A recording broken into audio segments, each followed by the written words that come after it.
Bienvenue à vous sur TV Saint-Monde, très heureuse de vous retrouver pour une nouvelle édition. Voici le titre d'actualité d'aujourd'hui. Restaurer la Vénus de Milo prend de nouvelles places au Louvre.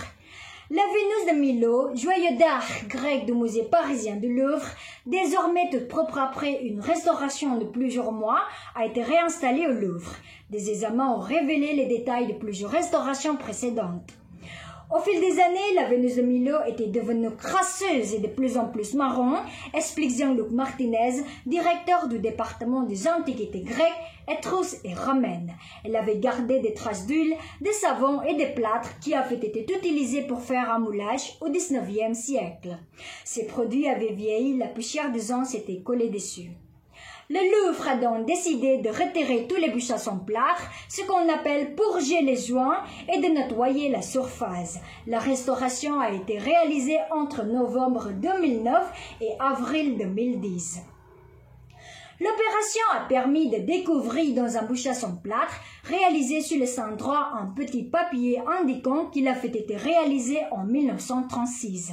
Le Louvre s'est également demandé s'il fallait rajouter à la statue le pied gauche en plâtre, fabriqué pour elle au XIXe siècle, puis retiré plus tard.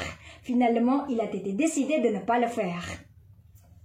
Le nez en plâtre a été déposé. On s'est aperçu avec horreur que le sculpteur l'un chargé de la restauration en 1821 avait retaillé le nez pensant faire un appendice en marbre, indique M. Martinez. Finalement, le nez avait été fait en plâtre.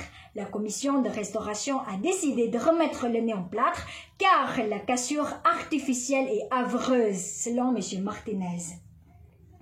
La première restauration de la Vénus entre 1822 et 1824 avait suscité de vifs débats. Au départ, Lens voulait même rajouter des bras à la statue. Ils ont été fabriqués, mais heureusement la polémique a empêché qu'ils soient montés sur la Vénus. Star des collections du Louvre avec la Joconde, la Vénus est à présent installée dans une très grande salle réaménagée spécialement pour elle, afin que les 6 millions de visiteurs qui défilent devant elle chaque année puissent l'admirer dans de meilleures conditions. C'est la fin de ce journal. Merci à vous pour votre fidélité et je vous souhaite de passer une excellente journée. Au revoir.